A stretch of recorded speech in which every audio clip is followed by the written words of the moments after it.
And I just wanted to give you a couple of little announcements pertaining to gallery business, and then I'm going to turn you over to John, our featured artist. Just wanting to let you know that those of you who are interested in our drawing sessions, we have one tomorrow, another one later in the month. And if you have any questions about those drawing sessions, be sure and ask one of the gallery members. You'll see with the name tags. We also have a jewelry trunk show on December 12th. And that is, if you'll notice, we have a jewelry case. Those 3 jewelry artists will be bringing in additional jewelry. It's handmade. It's basically jewelry art. Hope you come by and check some of that out. Also, I wanted to, set it down. Well, you'll see there's some postcards. We're having our annual After Christmas sale, and that basically is the gallery artist. There's the postcard. And actually, it's one of John's paintings on the card. So take a look. This particular sale is a 2-day sale, and it's for the gallery artists to clear out their studios in preparation for the new year. So the artwork hanging on the walls is not necessarily for sale, but you'll have lots of other great artwork to choose from. And hopefully you come by and take a look at all of that. And then the last announcement I have is we have another one of our Palette to Palette dinners coming up January 23rd. Those are, for those of you not familiar, those are a great way to enjoy artwork and a fabulous gourmet dinner paired with wine. The dinner is inspired by the artwork that the chef has viewed. He's used it as his inspiration. That evening you get to just have a lovely evening sharing an art conversation with gallery artists who are involved. All right, so that brings me to our featured artist this month, the end of the year, John Slavey. He's been a long-time member of the gallery. He's been with the gallery for 20 years. And it's been about 3 years since his last solo show here. And during that time, he's been creating the paintings in this collection, which are exploring various aspects of aging and desire. And this new body of work is, well, it's just emotionally compelling, just as much as technically exquisite. I hope you've been enjoying these pieces, just looking at them.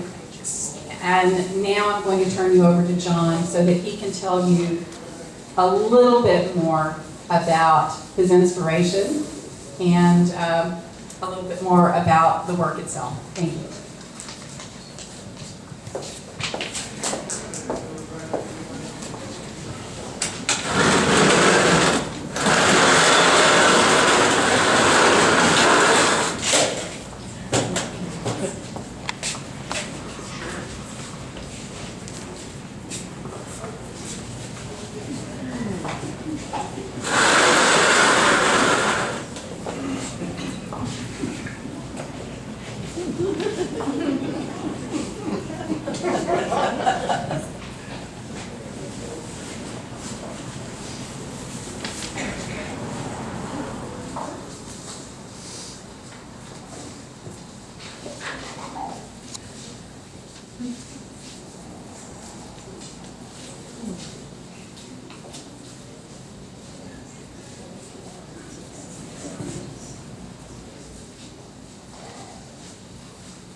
Good evening. I wasn't doing an impression of John Cage or Dorothy Abramowitz. I was taking a moment to breathe in this moment that I only get to do every 3 years or so. When I can see so many people that I care about, that I love here in this space. In a moment of joy. Because usually I only get to see a lot of you at a funeral when we all get together. So I'm pleased that we can be here in happiness and peace.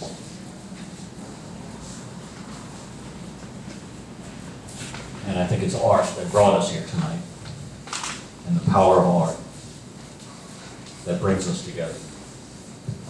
So I'm grateful to Archway and the power of art. You may not have a drink with you, but I'm going to toast to art.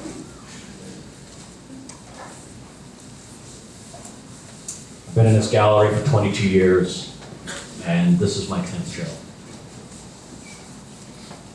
So I really want to take in this moment and breathe into it, because it goes so fast. And I was at the Rothko today, and I even wrote on my hand, "Be present," so that I would be here and appreciate every moment of this night, because it means so much. And I hope you took a moment to read all the documentation that I have for the work, so you know what it's all about. So I don't want to go into that. I'm going to talk about something else, which, you wonder what that is, right? So I'm going to tell you what that is, but first I'm just going to show it.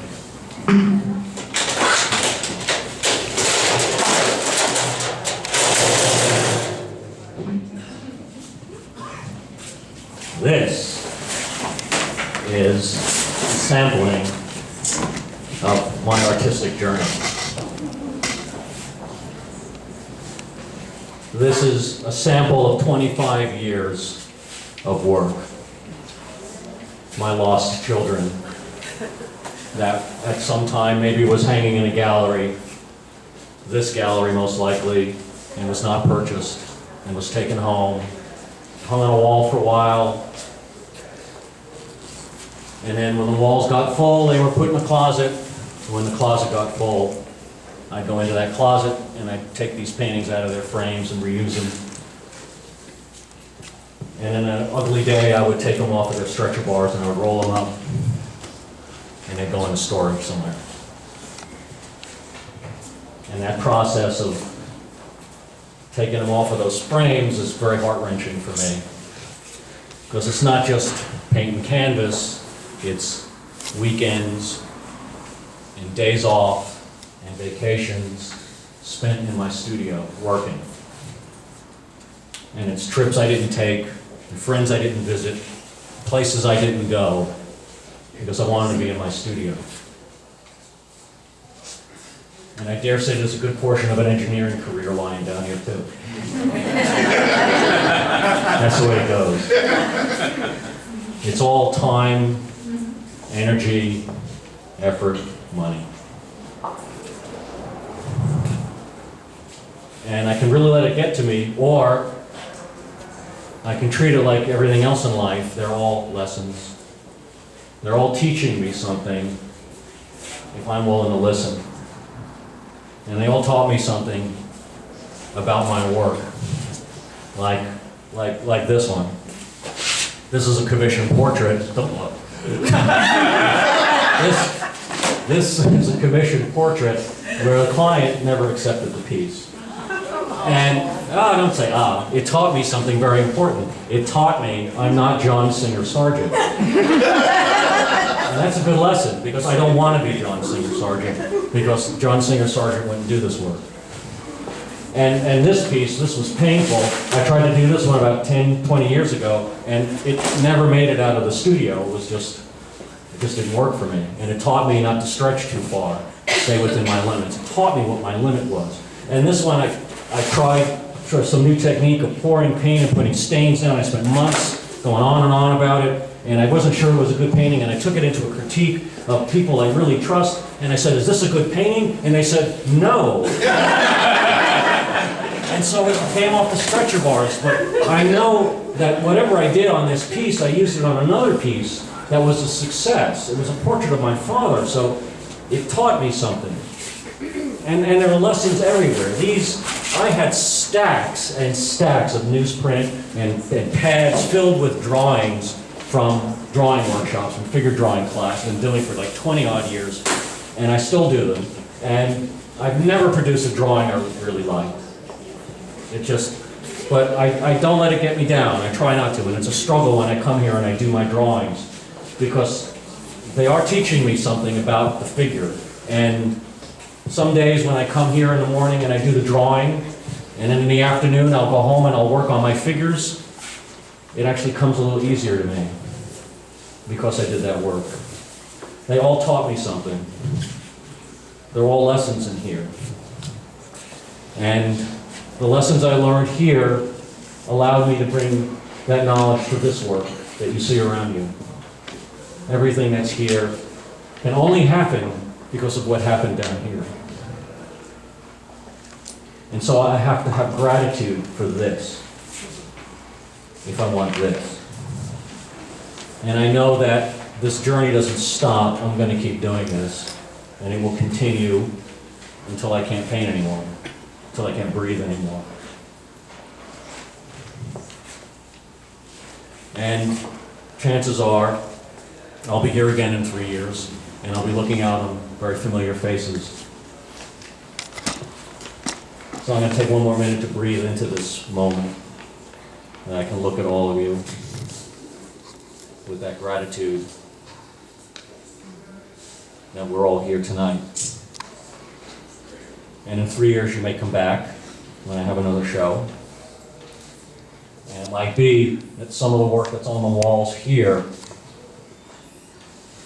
will be in a similar pile in 3 years. No, you're not getting it. If some of this work ends up on this floor, it's a good thing. It's a good thing. Thank you.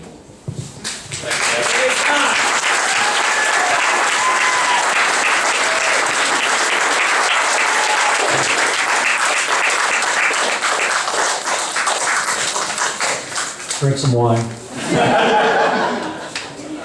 See you in 3 years. Hang around for a while, please.